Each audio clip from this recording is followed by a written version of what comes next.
આ વિડીયોમાં વાત કરીશું મીનારક કમૂરતા ક્યારે બેસે છે, તે દરમિયાન શું કરવું અને શું ના કરવું।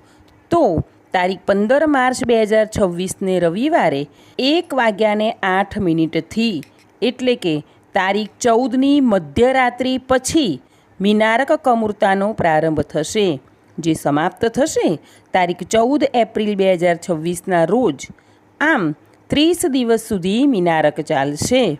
મીનારક એ અશુભ માનવામાં આવતો સમય છે, જેમાં શુભ કાર્યો વર્જિત છે। તે કેમ વર્જિત છે તે જોઈશું।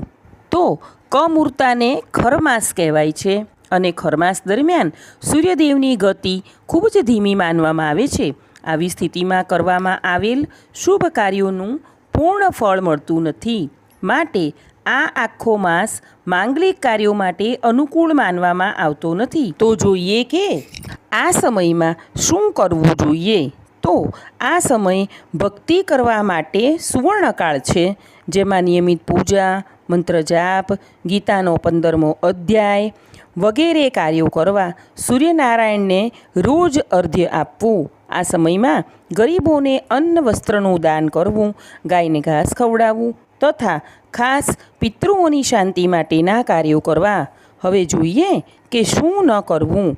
તો લગ્ન, સગાઈ, ગૃહપ્રવેશ કે જનોઈ જેવા શુભ કાર્યો કરવા નહીં।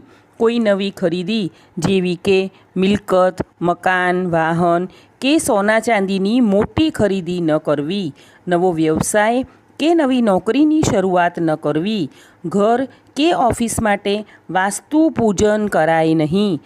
જોકે પંચાંગમાં કમૂરતા શનિવાર તારીખ 14 માર્ચ 2026થી શરૂ થતાં દર્શાવેલા છે, પરંતુ સૂર્ય મીન રાશિમાં તારીખ 14ની મધ્યરાત્રિએ પ્રવેશે છે, માટે મીનારક કમૂરતા તારીખ 15ના રોજથી જ ગણાશે। ચેનલને લાઇક, શેર અને સબસ્ક્રાઈબ કરજો।